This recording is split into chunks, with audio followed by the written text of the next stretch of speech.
Yeah, welcome. We have a full house here in the Hebel am Ufer. Warm welcome from the side of Berlinale Talents.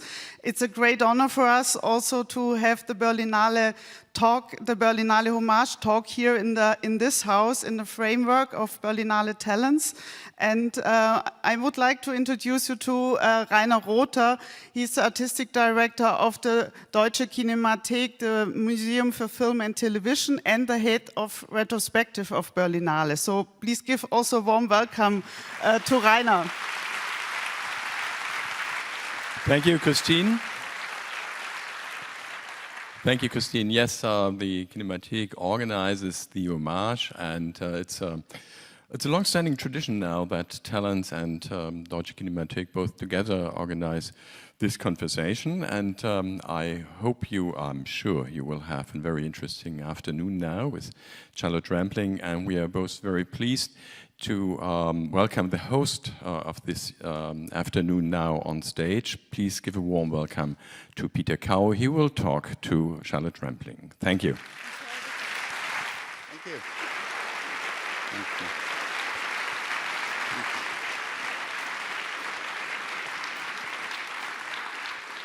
Good afternoon again.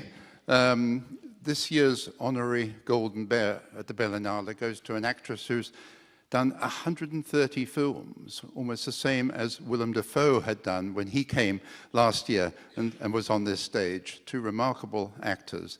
And she has worked with such a wide range of great directors, from Luchino Visconti to Nagisa Oshima, from Woody Allen to Sidney Lumet, François Ozon, Laurent Conté, and most recently, Paul Verhoeven. In 2015, she won the Silver Bear here for Best Actress for her role in 45 Years. And in 2017, she won the Volpi Cup in Venice as Best Actress for her part in Hannah. And we couldn't have a more distinguished or a more sophisticated guest than Charlotte Rampling.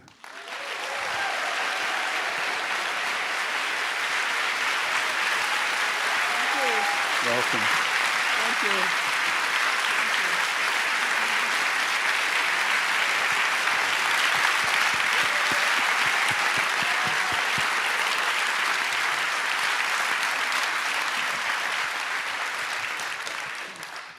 Charlotte, we were talking backstage about your remarkable father, Godfrey Rampling, who won a gold medal at the Berlin Olympic Games in the 400 meters, and had appeared already at the 1932 Olympics in Los Angeles, and then went on to be, I think, the oldest living Olympian. I think he was 100, wasn't he, when he passed away? And did you inherit any of this talent for running sport? Well, we'll see whether I develop the talent for longevity. I've still got a bit of a way to go to 100, but I'm sort of getting on the way, so I might get there. Yeah. And I think that, yeah, it could well be in the genes, that sort of energy, because the energy of sportsmen is something that we were talking also about that backstage. We were chatting away a lot backstage. We were having a very good conversation. I'm sad that you actually couldn't hear it, but anyway, we'll try and bring that. But we were talking about athletes, and we were talking about the extraordinary. I'm just, and maybe because a bit of my father, I was actually. That's why I'm very moved about that kind of energy, that kind of the marathon they go on through their lives, sportsmen, and the commitment. It's actually limited in time as well, physically, and the commitment. Yeah. But we can go on longer as actors, some of us. When you went into films you were very young, you were 19, I think, when you made Georgie Girl or started making it. Were they supportive, your parents, of that career? They were accepting, because the 60s at that time in London, well, that's where I was. I can't say everywhere, but certainly it probably was everywhere. There was a huge youth revolution that was coming in, 20 years after the war. There wasn't much they could do. So they didn't know whether they liked it or not, really. But they just sort of said, well, I hope it makes you happy. Well, you had a fleeting role in the knack, didn't you? Yeah, that was the sort of the tiny bit. Yeah, you blink and you miss you. But, blink and miss you. Georgie Girl really put you on the map, because although Lynn Redgrave had the title role and went on to win a great many awards for her performance there, I think that you actually steal the picture from her in many ways. It was an extraordinary moment to be alive. I mean, you had Mary Quant designing your costumes, you had the Beatles, you had the Rolling Stones, and it was very representative of a young woman who was me at that time. The way that we were just exploding in a way that never had actually happened in that way before, because we just said, F off to everything, really. Well, this girl certainly did in Georgie Girl. They said, I'll do it my way. And that's, you know, I mean, she even gave her baby away. Had you had any formal training when you did those films? Had you had any formal? Not really. I mean, the training I had was a little bit at the Royal Court Theatre, but as I'd been selected, or I'd been chosen, let's say, from the knack on, people had sort of spotted me, and it was happening a little bit that way. I wasn't the only one, but we weren't trained actresses as actors were then. You know, we were a bit renegades, who we were part of being in the 60s was actually just hanging out and getting a role somewhere, you know? Yes. And it works for some people, and it worked for me. And so I thought, because I was working with trained actors who had all been to school, because England was very much at that time about being going to drama school, and I thought, well, I don't want to do 3 years at drama school. I haven't got time for that. I've got to do things fast. So that's when I did the Royal Court classes, and then carried on, understood a little bit about what training was. But then I said to myself, in a very proud way, but it sort of worked, you know, I think I can do this in my own way. I think I just want to interpret people and interpret situations in my own way, and I'll learn as I go along. I actually don't want to be trained. Good for you. Georgie Girl was directed by a Canadian, Silvio Narizzano, who's pretty much forgotten today, but it was, I think, seized the vigor of the period very well in that film. So can we have the first clip, and then maybe you'd like to talk about it afterwards. You're with Alan Bates in this clip from Georgie Girl.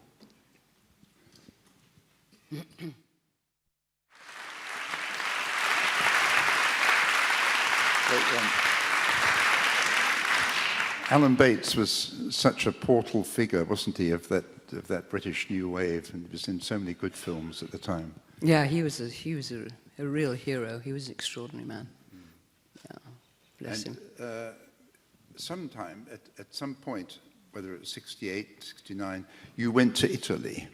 Now, what provoked that? Did someone like Visconti ask your agent that he would be interested to cast you in a film? Did you go there just for private reasons, or what made you go to Italy and then do those films with Visconti and Liliana Cavani? It was before, I went actually just before Cavani and Visconti. This is sort of, I can't remember what exactly years it was, but I was about 22 at the time, I think. And I needed to get out of England. Things had happened which were rather disturbing me, and I got an offer to do this film with Gianfranco Mingozzi in Italy. I didn't know what it was about at all, but I got the script, and it was a rather beautiful script, and I said, right, that was the trigger that sent me off to Italy. Right. And encountering the way the Italians work, and encountering the whole Italian world just completely, it haunted me. It was an extraordinary. It was like that's where I should have been. That's where I should be. Yeah. It was like it was one of those meetings, not necessarily with a man or even a woman, but with a country. It was something extraordinary happened to me. And what was Visconti like on The Damned? Well, he asked to see me because he'd seen this film I'd done with Gianfranco Mingozzi, which is called Kidnapping. And he'd seen Georgie Girl, which you just saw. So he saw Georgie Girl and Kidnapping, which I did.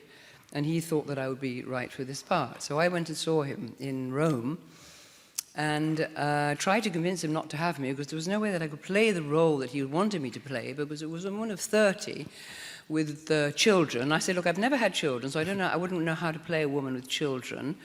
And this is me being rather, not in any way being provocative, but this is the way that at that time I was working, and actually subsequently always ever since. I've only worked actually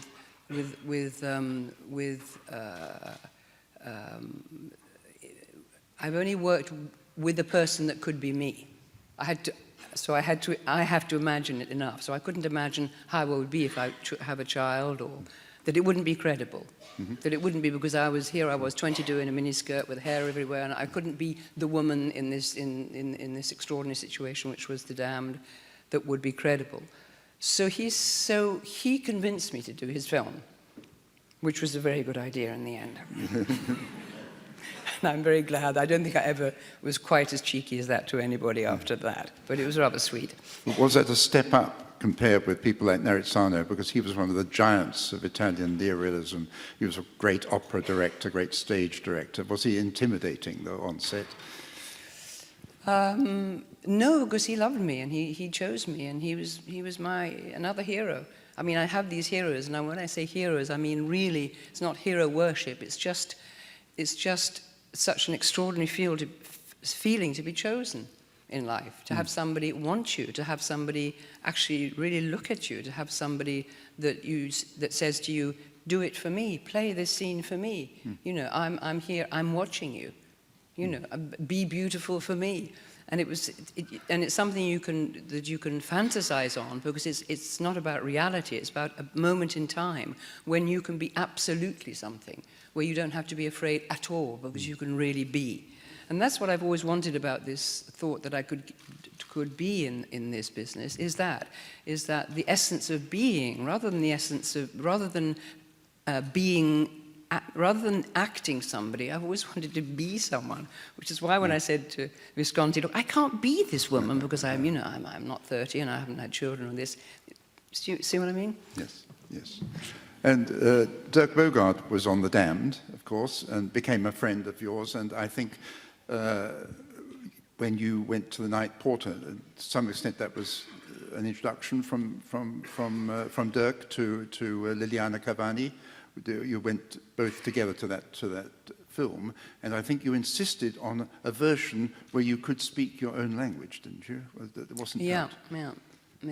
Which I think was very important. Well, also live sound, because they didn't do live sound in Italy then, and we're not talking about long ago. We're talking about 1969. And they didn't film in direct sound. So you never had and then they would dub it all afterwards. The actors would either dub it, or even dubbing people would dub the voice, so you could just be saying anything. It worked for some films, but it wasn't great for others. Well, we have a clip actually where you don't say a word, right. but No, but I was speaking real talk. It's a clip that shows you by chance overhearing a conversation between a number of ex-Nazis who are trying to cover up for one of their number, and Dirk Bogarde is the concierge at this flash hotel who is somehow drawn into that. And so could we have the next clip, please?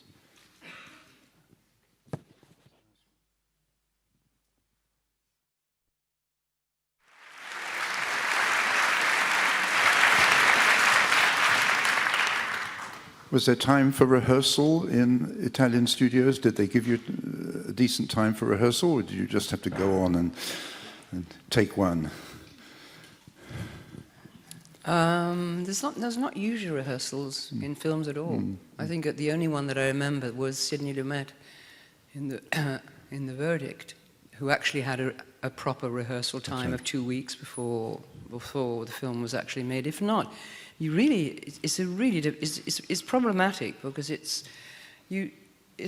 like you just have to throw yourself in on the moment. There's no way that you can do anything else.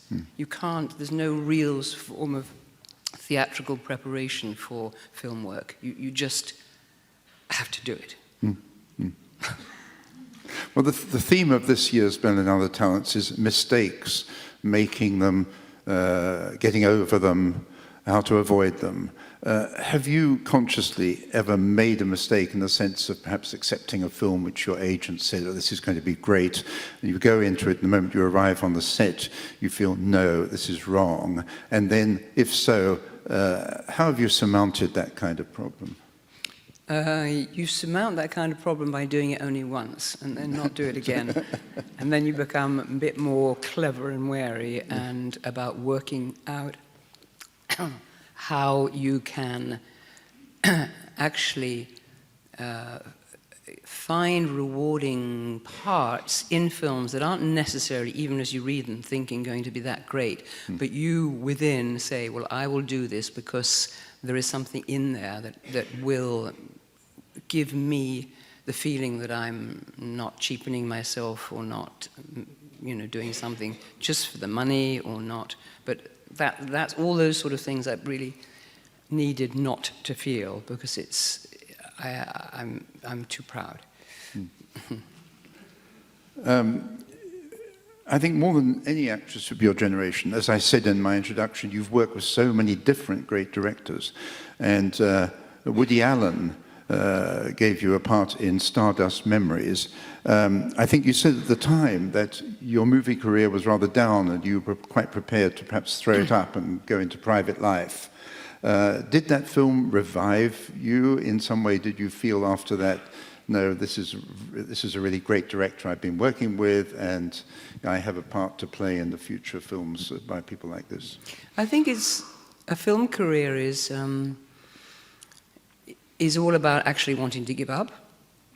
I know. I mean, I'm not saying this just for myself. I know a lot of people because when you've done a film, say with a director like Woody Allen. I'm sorry, my voice seems to be going. I hope it's nice. I don't want to go on. He's not doing. The voice is not doing any good, actually. I could whisper. Should I try like this? Oh my God. That you say that there's such a. If you are that kind of actor, and most good actors are, if you're prepared to give all that you have to give for a role, when it's over, you're completely drained. It's like you've given, but you've got nothing back because the audience has not seen it. It's not in the cinema. It's nothing. You've just given and given. It's just like it's like coming out of you, and you're not having anything given back that actually sort of feeds you. And so I always have, then you go into a sort of, like writers, I'm sure, when they finish a book, you obviously have to go into a form of mini depression after that. You go into a kind of state, into a space where you think, oh God, and there's nothing maybe coming up very interesting. So you could actually, it could sort of go on for quite a long time that way. But I think some people will be able to leap back into work to stop that feeling coming on. But I haven't been able to do that. I've always thought that something else will come up, and when I'm ready, I'll actually be able to take it on, rather than saying, oh, but I must keep taking on work. I sort of I feel my way of being in the cinema, again, because I want to feel that I'm being in the cinema rather than acting out in the cinema. I thought it was because it's being for me is somehow more important and more interesting. I've always thought that even if I left the cinema for a while, which I have done on many occasions for quite, for certain amounts of time, I sort of have a feeling that somebody out there will always be somebody out there who will come and get me, like they did right at the beginning, because I never asked to be in films. Wasn't even thinking of being in films.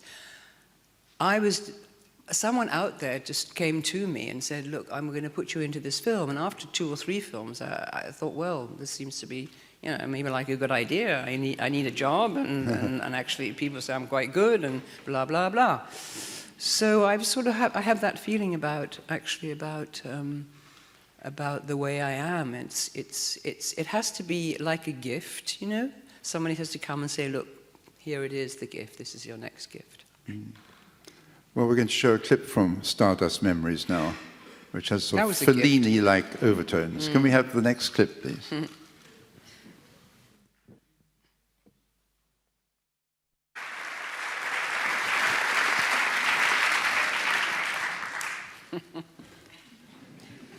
It's a lovely scene. Yeah.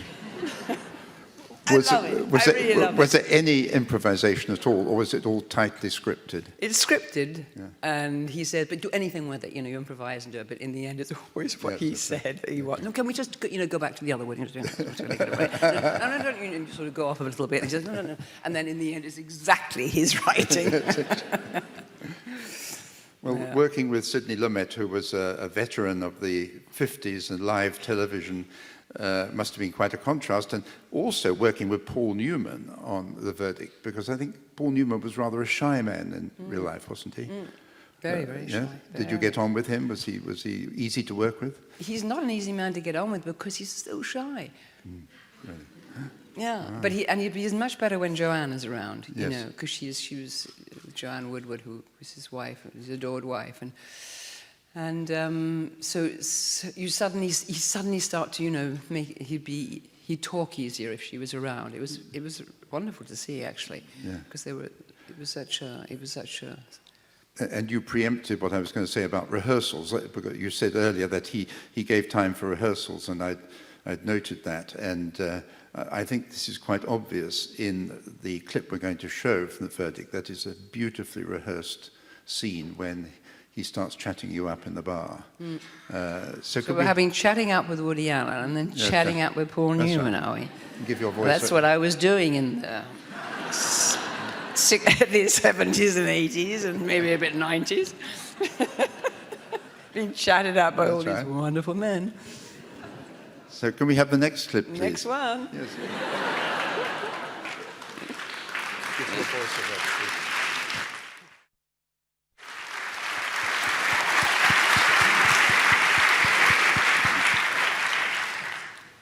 please. You could have stayed in Hollywood after films like that. You could have actually moved to Los Angeles permanently and made a name as an expat British star. But I believe you went to school in both England and France.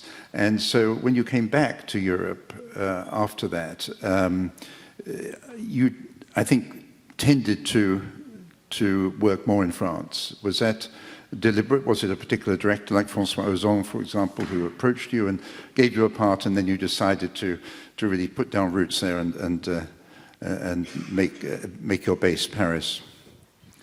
I think where you make bases, or where you dig a nest for a while, is about, well, with me, it was about who I fell in love with, and then who I had children with, and then which country did they come from, and how we would share it. And the first one about France was when I was there because I fell in love with Jean-Michel Jarre. Then we had children there, and we decided to live there, and so I wasn't going to go to Hollywood. I mean, even when I did the film with Woody Allen, I said to Woody, because I just had a baby, and I said, I can't come even to New York. He said, what? You can't come to New York? You can't come and do my film? And I said, no, I've got a baby, I've got a husband, I've got a life here. I'm not going to just uproot. So he said, well, we're going to have to find a way to do it. And the way we did it was, because he wanted me to come and go during Stardust Memories. Have we seen Stardust Memories? No, we haven't. Yes. Yeah, we've seen it, yes. Oh, yeah, we did. Yeah. On the beach. Yeah, we did, on the beach. So it ended up, because he said this is an experimental film in black and white, because it's actually a very unusual film of Woody Allen. I think it's one of his finest, because I'm in it, of course, but not really. So he wanted me to come and go. So the Concorde was working then very well. You remember that beautiful aeroplane that Air France and British Airways had, and so I would literally come and go, so that I could be making my film with Woody Allen, having a wonderful time with him, and also having wonderful time being a mum and being with my husband and all that. So it's very much about having a life as well. We all have to be able to work in films and also have a life. Yes, that's what I'm saying. Exactly. Whether that makes any sense, but thank you. But being bilingual, as you are, and I assume you were from a very early age, yes, I was, has been a huge advantage. Obviously. Well, for making French films, for sure. Yeah. Yes. But I'm only bilingual in one language. It could have been useful, perhaps, in what could it have been useful other than? Well, I've made a bit in Italian, a bit in Spanish, because you can sort of you can sort of make your way. But I've noticed in some films where the Sud, you speak both French and English. If you're lying on the beach with some people, you'll break into French and then you'll break back into English. It's very clever. Quite easily. But how did you meet François Ozon, and how did he give you this wonderful part in Swimming Pool? Sorry, Under the Sand, the first one. Under the Sand, yes. That was, in fact, one moment when I was just thinking, really, that cinema was going very, very far out to sea for me. I didn't, not because I wasn't getting offers, but I just was wanting to be somewhere else in my head and not make films. And he through my French agent, she said, I do want you just to meet this one director, because I just feel that you might get along, and he's done short films, which I thought were very interesting. And when I met François Ozon in a French cafe, I had a coup de foudre. I thought, this is just an enchanting man. He was 32 at the time. I was in my 50s. And he wanted to make a film about me, in a way. Yeah. Which was... flattering. Yeah. Very flattering. Yeah. Yeah. He sort of the film was about an incident that he had lived through, which was the disappearance of a man in the sea. The wife was on the beach and she saw her husband go into the sea, and then he disappeared.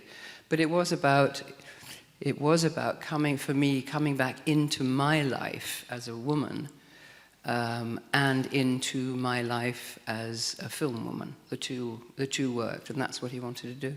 I mean, he didn't say it like that, but that's what it became. Yes. He was doing it for his reasons, I was doing it for mine, but we became like brother and sister, because he's just a wonderful man. I just really, really love him. And I think in Swimming Pool, from which we've got a clip, he sort of makes you, he makes your mature sexuality very, very appealing in a way that doesn't demean you at all, that actually enhances you. And that's quite a remarkable thing, I assume, for an actor, to have a director who can do that and who can make you feel... Sounds awful. It sounds awful. Like, some kind of, I don't know, it just sounds the way you say it. Actually, I was quite embarrassed. The mature sort of sexuality of it. But I suppose you're right, yeah. Well, so many... But I just sort of don't see things like in that way. Mm. Think of all the problems that people like Betty Davis and Joan Crawford had when they got to their 40s. They weren't being offered roles anymore. Mm. And the idea that everyone had to be very young. Yeah. And that has fortunately changed. But I mean, I think you have really... No, but it still is better when you're young, Peter, come on. Well... All right, so I got away with it in my 50s in Sulisar, but I think that's about it. Yeah, but then the 13 years since we sat with each other at the Talents, the 13 years, your career has actually accelerated rather than decelerated, which is remarkable. Yeah, but not doing those scenes. No, not doing those scenes. Actually, no, I didn't need to do them anymore, so maybe that's the way it accelerated. And we could think about other things. Mm. Well, let's see the clip from Swimming Pool, please. Next clip, please. Thank you.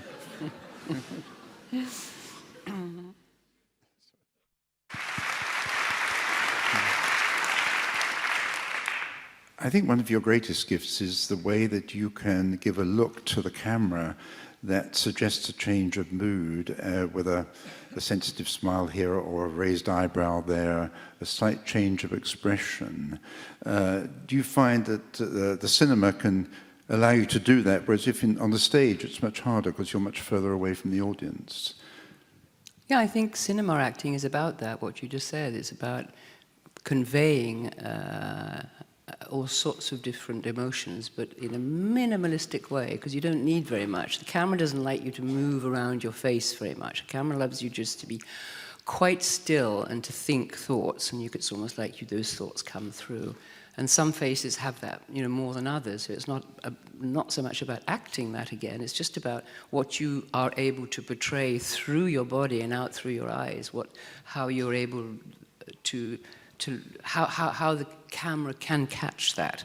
And I don't know what that is, whether it's photogenic qualities or whether it is actually really catching, very much what you are feeling. I don't know what, but But cinema acting is very much about that. Cinema acting is about doing the minimum and getting the maximum effect.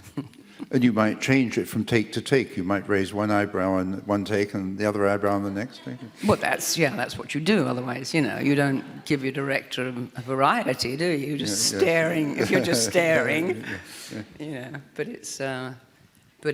I've always loved the relationship with the camera. I've just loved that because I know that the camera loves me, and that happened I didn't think I was in any way particularly good looking. I don't think sort of supposedly beautiful people do. They don't actually really think that they're...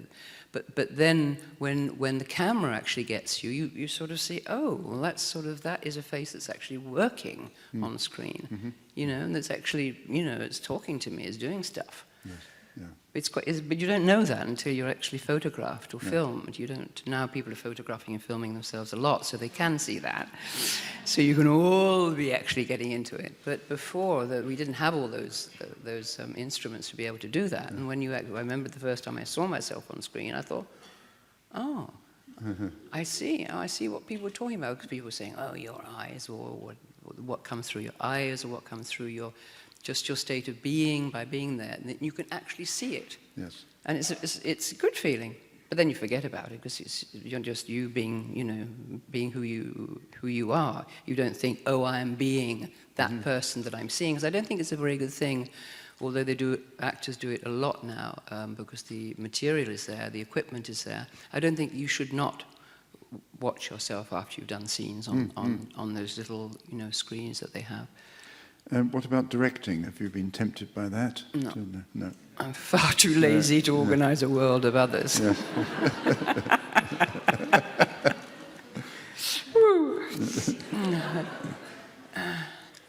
One of the films which we haven't got a clip from, which I like very much, is by Laurent Conté, Vers le Sud, where you go with a party of friends to the Caribbean. It's Martinique or Haiti. It's Haiti. We were actually in the Dominican Republic, but it was set in Haiti. And you lie around on the beach, and that's where you mix the languages a lot. And I think you're able to suggest almost two kind of nationalities there, actually, in some of those scenes very effectively. Laurent Conté's finally got his due, I think, when he won the Palme d'Or in Cannes. But a very self-effacing director, really. Yeah, and a very tormented man too. He's in. Well, when we, 4 years ago at the Berlinale, when 45 years came along, I remember everyone wanted to see it, but we didn't know much about it, and then suddenly it was shown, and it really was such a stunning film because it reunited you with Tom Courtenay, who was of your generation, and to talk about shyness. I mean, Tom Courtenay was one of the shyest men I've ever met when he was young, but he's so good in that role, and you're like foils for each other. It's just, for those who haven't seen it, it's a married couple who've been married for 45 years, and suddenly an old flame of the husband dies in Switzerland, and it's clear to his wife that that woman meant a great deal to him, possibly more than to her. And I think there's a gathering force throughout the film which really is most impressive and really gave you almost a new lease of life to your career. I mean, you got the Oscar nomination and all the prizes, Silver Bear here. When you got that script, were you wary of it? Were you delighted that this is something? No, I knew it would be something special. I didn't know it would actually please people as much as it did, because it's a film that nobody actually didn't like that film. Because I say that because I don't usually read reviews, but I asked after a while, like, they all seem to be so good, so I asked Jean, my agent, I said, well, we'll send them if they're good, why not? And there was she said, well, I said, but not the good one, just send me everything, because it seems to be rather extraordinary, this. And it was. There was something happened in that film that was universal, completely universal. It was taken in by everybody in a way that was not only profound, but also people were very moved, very, very moved by it. It was speaking a language that was understood everywhere. And in terms of lines, possibly your biggest role. in terms of the number of lines. I mean, you were on screen most of the time, and you were dialogue. What a thing to say. Why would you say that? Well, I was thinking, what a in terms demanding of lines, role. well, what does that mean? What it means, it's so demanding. I was thinking it's such a demanding role. It never let up. It's a role, yeah, okay. Yeah.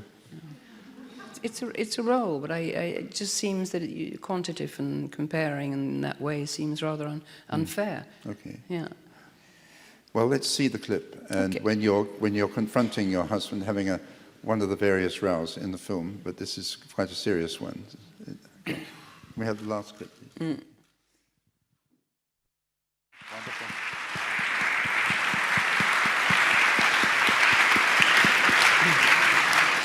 It's a wonderful scene. It's very moving.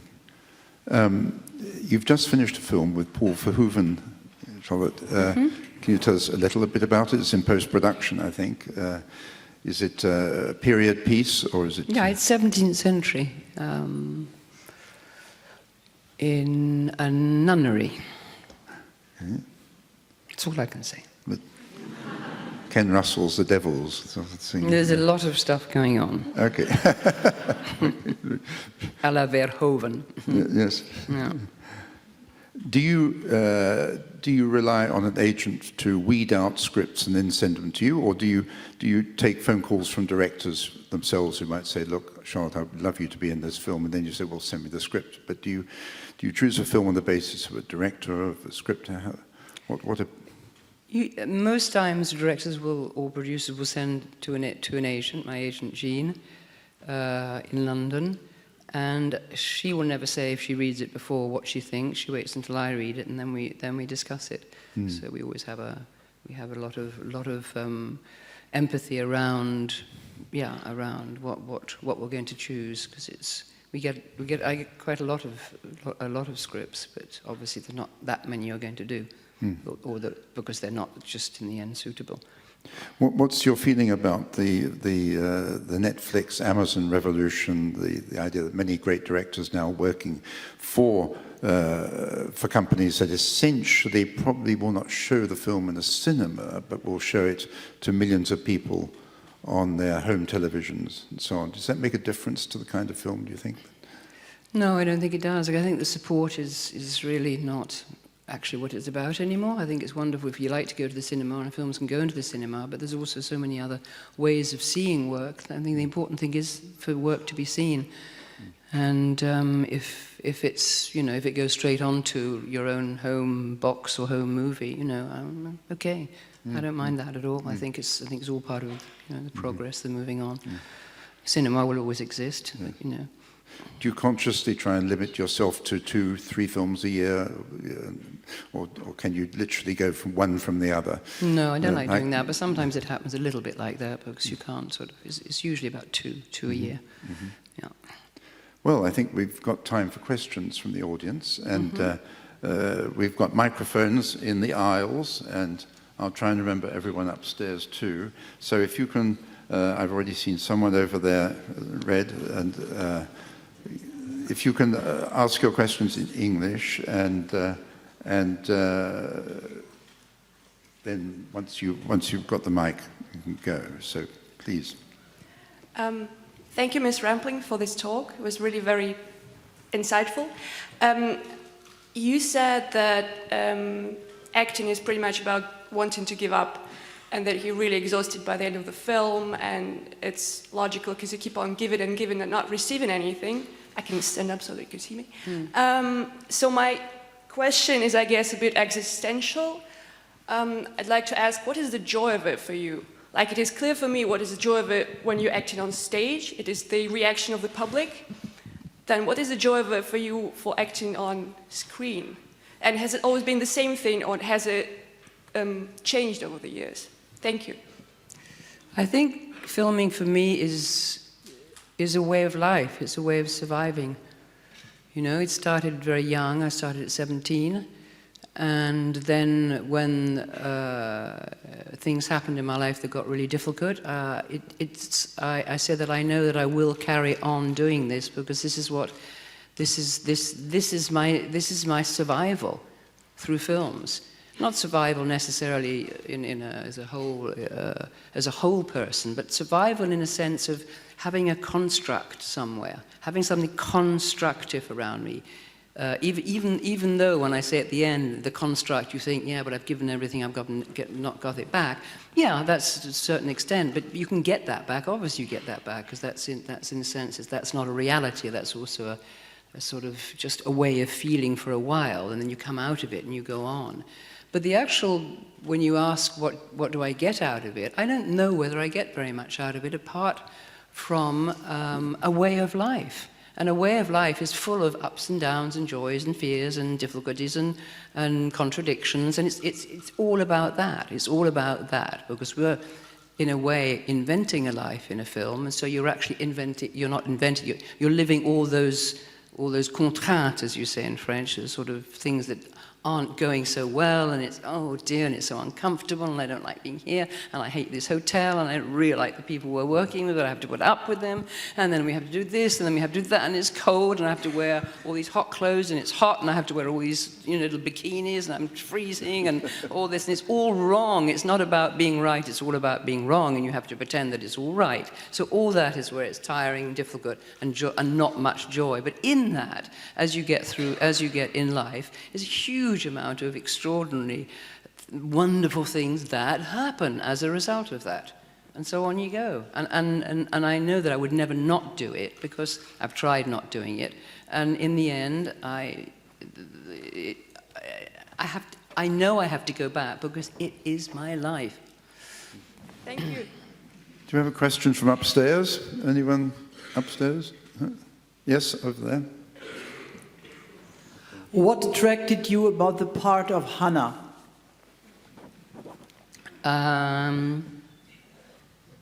The rigorousness of the character. Okay. Okay, does that satisfy you? Okay. Yeah, no. We can be very quick. Another question? Down here, down at the back, I have, yes, two, but that's, yes. Should I go first? Yeah. Go ahead. Okay. Hello. Hello. I know this is a hard question, but you worked with so many directors and different approaches throughout the time, and I'm just wondering what comes to your mind first. What would you tell the young directors? Like, make sure to do or not to do? There's no way that you can tell somebody what to do or not to do at all. I'm afraid there's no rule, because it's about human connection. It's about you and me. It's about you and me. It's about, are we actually going to sort of get along? Do we want to do this? Do we not want to do this? It's about, a director is just a person. And they come to you and they say, well, this is the story I want to make. I say, well, what you've written this story, but what have you done as a director? Can I see what you've done? Oh, well, I haven't really done very much. I've just done a couple of short films. All right, show me the couple of short films. So you see the couple of the short films. And then you have more talks with the young director, and you sort of think about things. And then there's something maybe that starts to happen. You say, I think I'd like, again, with rather what you say, we talked about joy. You sort of think, maybe I'd just like to work with this guy or this girl. This just seems, I'd like to do this. I like this, like the feel of this story, and I like the way that they're sort of engaging in the way they want to make it. I think it could work. It's all you go, and that's all it is. From an actor's point of view, that's all it is. The director's got another whole agenda going on, but the actor, is the actor going to connect with the director and want to do it? Why? Someone over this side, yes, the gentleman with glasses in the third row from the back.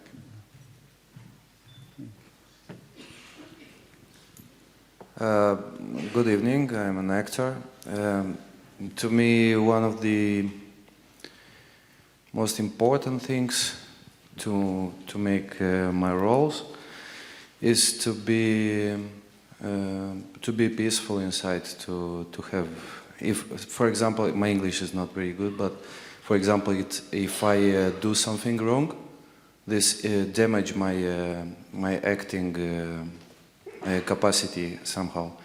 But when I feel that I do everything good, even in my life, I do more easily everything. I just I fly.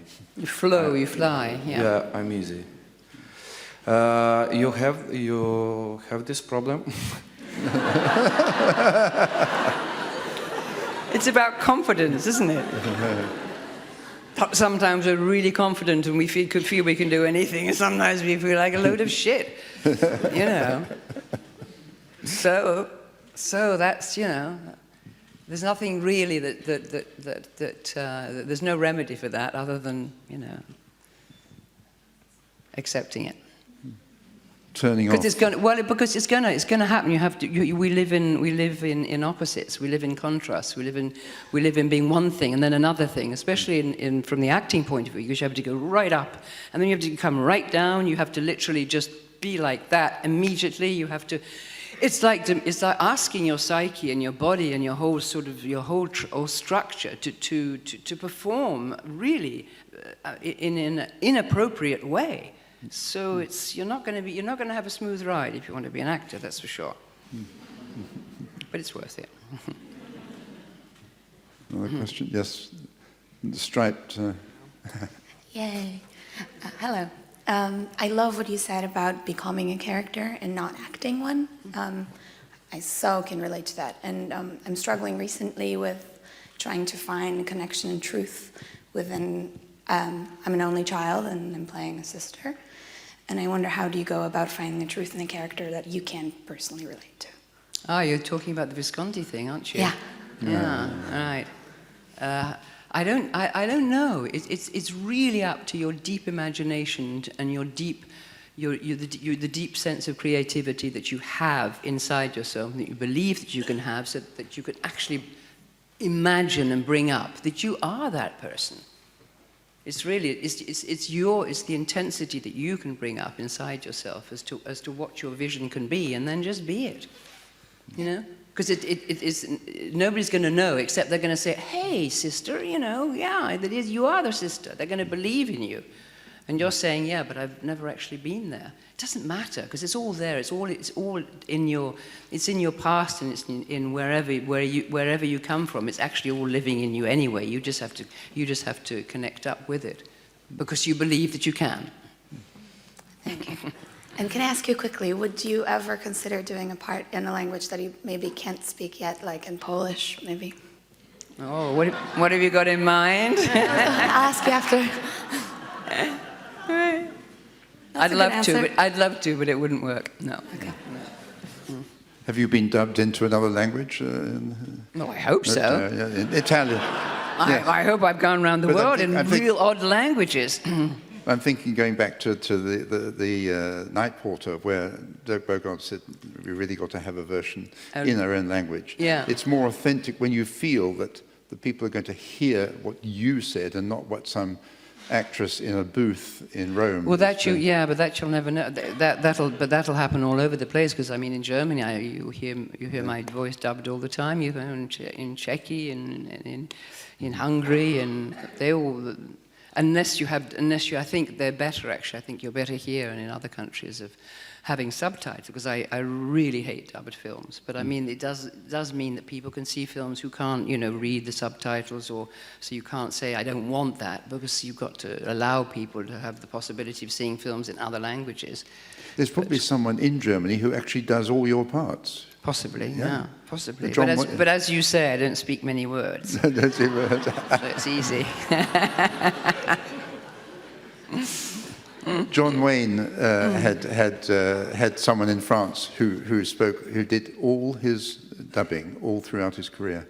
Yeah. And finally they met one day. You know, yeah, so, that's lovely. That sort of works, if it's always the same person. Yes. Yeah. This gentleman, third row in the middle. If you wait for the mic. I can yell. Could you pass it? I was just going to ask you about this film from a long time ago called Farewell, My Lovely. There's a scene when you meet Robert Mitchum in that movie, and then at the end of that scene, you break into a laugh that looks very private somehow, totally out of the scene. Do you maybe remember why was that, and how was working with Robert Mitchum, who was amazing? I don't remember about the laugh. Did you say it was inappropriate to the scene? You thought that they caught it off? Was kind of, I mean, they don't do that in films. I mean, everything is absolutely controlled. I got that feeling for everything you said tonight, but this particular scene, it's just at the end. You're sitting, and then your husband peeks in the room. Okay, well, I'll have a look. I'll get back. And then you break into this laugh that is totally like between you and him, like totally. Anyway, so how was working with Robert Mitchum? Robert Mitchum is one of the greats. Yeah, Robert Mitchum is something. Yeah. And I mean, I had a few, haven't I? Haven't I? I've had some those wonderful hooded ones. eyes. But Robert Mitchum is just, he's just because he's absolutely, he's a very brilliant man. He's a very educated, very sensitive man, but he sort of shrouds all that in huge forms of alcoholism and talk and big talk. But when he comes down to, he's just a remarkable person. I don't know how to describe people to people. When people ask me that, I don't know what to say. You know, because they're good. I mean, what am I going to say? Oh, the anecdotes. No, I can't. They're not for public consumption. He's famous also for being first arrested for marijuana. Yeah, I'm sure. Yeah, I'm sure. Yeah, you're not going to draw me out here. Let's just say he lived life to the full. He lives life to the full. Yeah. Another question? Yes. This lady in third row. Mrs. Rampling, how it was working with your sons, and will you do it again? And sorry, I'm here. Sorry, I'm here. Oh, yeah. Third row. And you did chanting. You chant anymore, and you like to chant perhaps of your own? Chant? Singing, sorry. Oh, singing, yeah. Yes. Well, we all like to sing, I think. We should all sing. And I think most people sing much better than they actually think that they can. And I did make a record. I didn't, again, want to sing, but somebody came and got me and so I trained my voice and sung, and it was great. Yeah, it's a good thing to do. Singing is absolutely... That makes you happy. If you want joy, you can sing. Yeah, you can sing joy, yeah. And then what was your other question? Are you playing any instrument? I play the piano, yeah. Piano, okay. And it was working with your sons. How it was, and will you do it again, perhaps? No, it was awful. And absolutely not to be done. No.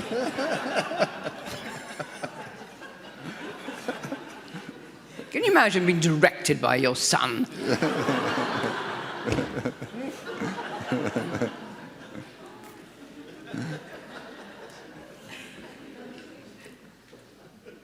Bless him. Another question up there, right at the back, at the top. Thank you for this great talk. I'm one of the talents in script writing, and I was wondering if you could talk about your work with the script. Like, do you change lines? Do you, improvise and stuff like this? Who's talking there, sorry? Up here. Balcony. Oh, Right up on the balcony. Hello. Oh, hello. Yeah, got you. Yeah, it depends. There is work that I like doing that. I like sort of doctoring things or the part if I feel it's just not quite got, the ingredients that it needs or something, and I've done that. And if the director allows you to do that and you work with him and the scriptwriter, it's... Even for weeks? Like weeks before the shoot or at the set? No, but before. This is absolutely before. In fact, before I'll probably decide to do the role, I'll say, well, it really does need a little bit of... yeah, it just things, and I have quite a feel for it, and so if the director and writer are up for it, then it can work. Sometimes they maybe not want to, and that's fine. So I'll either pass by. But if they are, I like to work with them. Yeah, that can happen, because quite often in screenplays they'll be more concentrating on certain of the other roles, and if it's a secondary role, they'll just have some. It won't sort of quite be rich enough inside. It'll just be, you know, it would just be sort of a secondary role that's feeding the leads, you know, so you can bring into it just touches. I'm not talking about many things. It's just small things that just bring it out, you know. It's often very small things that you need, actually. It's often in screenplays, for a good screenplay writer, it's not much that needs to be just to... And improvisation? Improvisation, no. Most people don't like that, actually. Most directors don't like that. And if the script is good, there's no reason to improvise. Their words are good, yeah. Thank you. Yeah. But sometimes, I'm sure it's never happened to you, but sometimes you might fluff a line, but you might fluff it in a way that actually works for the director. You might say, well, let's keep this because it's so natural. Not often that happens. Doesn't We go back to the Woody Allen story, because sometimes it was, but he said, you know, just you know, you ad-lib. Well, I sometimes it was really good what I did. Yeah. But, you know, no, he didn't want it, in the end, his own. You know, they're the directors. They're writing their world. They're creating their world, and they want it exactly as it is, as they've conceived it. With the writer. Another question? Right here, yes. This lady. You have starred in many films and worked with different personalities. What do you think of the Me Too debate? And is there some advice that you would give to young actresses in film business? No.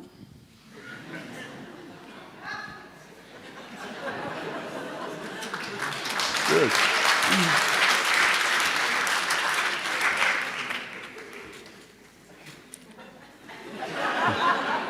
You're taking the fifth on that one. Each one for his own. Yes. Other question? Yeah. Over there. Thanks for the support in my corner. Ms. Rampling, thanks for your honest answers so far. I really admire the way you tell that acting is more than a job to you, but apart from that, you also really value your private life and somehow manage to keep those somewhat separated. I'm pretty sure most actors at some point face difficulty doing that. And without trying to challenge you to become personal, but more on a advice level, what can you say as an artist like acting, where you say you have to be real? What can you say about keeping your own life separate from, quote, your job? I think it's about when you're working, and if you're working on a film or the stage is different, because the stage is sort of somehow more civilized. It's more manageable, the stage work, because you're there. You'll probably be in the town that you're living in, and it's more of a regular job. And you go off for work at night, and you come back, so you have your home life and you have your stage life, and there's something that's controllable there and quite actually agreeable. It's like a job, you know, but it's a very interesting creative job.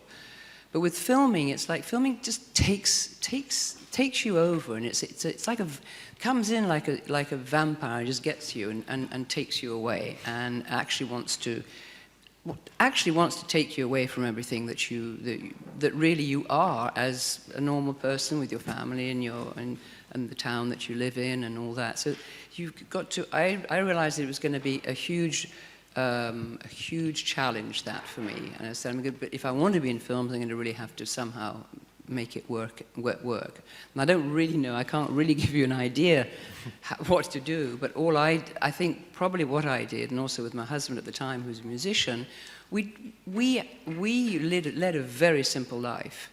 When we weren't working, when he wasn't doing concerts and I wasn't actually doing filming. Filming, all right, you go out and you have to bear all that. And I say bear all that, it sounds silly, but you know, you have to cut yourself off to a certain extent.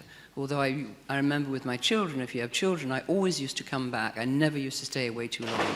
And even with Woody Allen and the Concorde and thing, I would literally say, no, I mean, more than a week or two, I have to go back, even if it's for 2 days or something. I need to be back, because otherwise I'm just completely disconnected.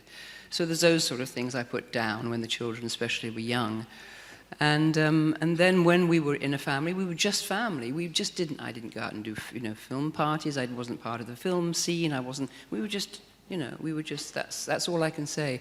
And that's what I knew I had to do to be able to survive in the film business. And for all of us not to be affected by it. Also my kids not to be sort of, you know, film kids, you know, who are sort of, well, we know what a lot of kids have to put up with in that business. Yeah. Mm. Thank you.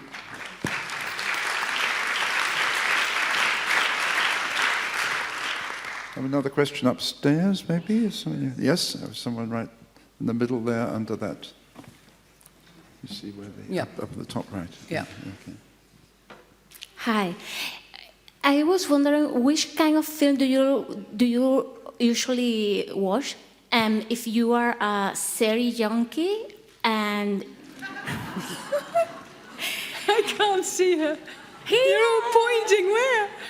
Whoop. What? Here, upstairs. Oh, got it. Yeah. It's the lights. Yes, it's the lights. Yeah. Yeah, I got her. And there are some directors that you are really wanted to work with, like Spanish directors, Latin American directors.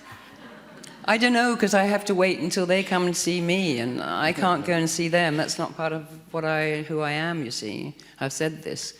You know, I have to be asked to dance. I can't go and ask someone to dance. So I would love, yes, if you have an Italian, tell him, come and see me, or I don't know, an Italian. Italians, I've worked with a lot of Italians, yeah. But you know what I mean? It's like, I can't just sort of, yes, wonderful filmmakers that I love, but I'm not going to say, yes, this one, and this one, and this one, and this one. Oh, of course I would like to. Every actor would like to work with all these, with very wonderful directors. So. But, you know, they only need the people that they need. They only need the person that is going to be appropriate for their story, and that's just one person, if it's a woman, or two people. You know what I mean? You can't force an idea on someone and say, just look. Well, I suppose you can, but I can't. Yeah, my first part of my question, it was two questions in one, sorry. It was, which kind of film do you usually watch, like a normal audience, and if you are like a series junkie as well? Why do you want to know that? If I'm a serial junkie? Yeah, because you know, Mr. Rampling, when you started with, for example, in Netflix, and you have like a new series, every time when it's Friday and I got an email from Netflix, you should watch this one. It's scary to me because yeah. And it's scary to you? Yes, of course, because it is like I am on the way to become a series junkie. Well, I'll tell you something, young woman. Okay. I don't have Netflix.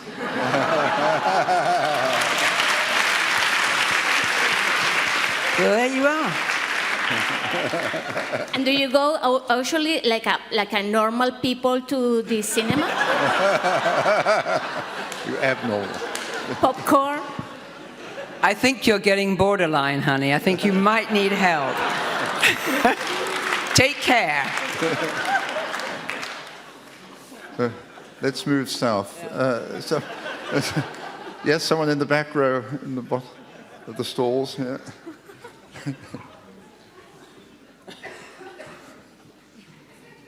In this homage, there is one really very amazing film, Il portiere de la notte, which I remembered it was a big scandal when it was screened, when it was premiered. And I really tried to understand that character, what this woman is going through, whether she takes somehow a revenge with, she is a victim of Holocaust, as we know, and this is a kind of a revenge, that she has again an affair with that man who tortured her, or is it a game, or is it really a result of how she was destroyed by that man? So it's really, I would like to know something, if you can say how it worked for you and what you remember of the time of the scandal of the health film. Well, what Derek Bogard and I wanted to do with this film, which wasn't necessarily what Liliana Cavani wanted, she wanted more of an analytical portrayal of Nazi guilt, which is in there, but more as the main part story, what we wanted and what Dirk certainly wanted, because he'd had the screenplay a long time before when he met me and I was chosen because they hadn't found the girl yet. He said, this must be a love story, okay? This has to be a love story, however strange and however unacceptable and however difficult it is for people to understand, this is a love story. Because through the experiences that they had in the concentration camp, he doing things to her, and her becoming his slave, and he doing certain things that she could never forget, because they were in her body of a 16-year-old, and she absolutely lived through it with him, so that when she saw him again, she was compelled to go back to him, because whatever you say about relationships, or whatever you say about the love feeling, we do not know what happens between people in exceptional situations, which this was. So people can say, yes, but this could never happen, this is awful, I mean, this is just, we have to condemn these people. No, this is from a true story. This is the story, she got the idea, Liliana, from a woman, an aristocratic woman, who went every year to put flowers on the grave of her torturer. Because that's what it's about, it's the syndrome of Stockholm, we know happens in different areas, and this is one of the cases. She was compelled to go back to her torturer, Lucia, because you can say, was it love? I say yes, because that's what we wanted to put across, because if not, that film I would not have done, because it was not interesting for me to do it if it wasn't about something which was as powerful and as huge and as undeniably there as some form of love. Okay? We have time for one more question. You've been waving around. All right. One more. There's one in a boat out there. Well, because there's a connection to what you just said. Yeah. Was it your choice to show that film tomorrow when you received the Golden Bear? Or were you asked which film you would like to show? Yes, of course I was, from Dieter, who I know well, and the members of the selection committee. To me, that film, because of what I've just elucidated to this lady, to me, this film is symbolic of who I am also in cinema. It's very much the film that has led me, as Lucia is led by her Max, into that particular world, which is a world of absolute, to me, you can't avoid what is going to have to happen to you. Yeah, that's true. And there was something very powerful about that, and it keeps coming back to me. And if this film, Night Porter, is still powerful to people and to different generations, it means that it becomes a film about something very important, as to what you as a human being can read into it. And I'm saying, as I said to the lady there, I'm saying to me, this is about something which is as strong as any kind of relationship should be. It might be a bit strange, and it might be perverse, and it might be a bit dirty, and it might be a bit weird, but it's there. Well, Charlotte, congratulations on the Golden Bear. Thank you. And many thanks for giving us such a wonderful evening tonight. Thank it's really you very been great. much. Thank you. Thank you.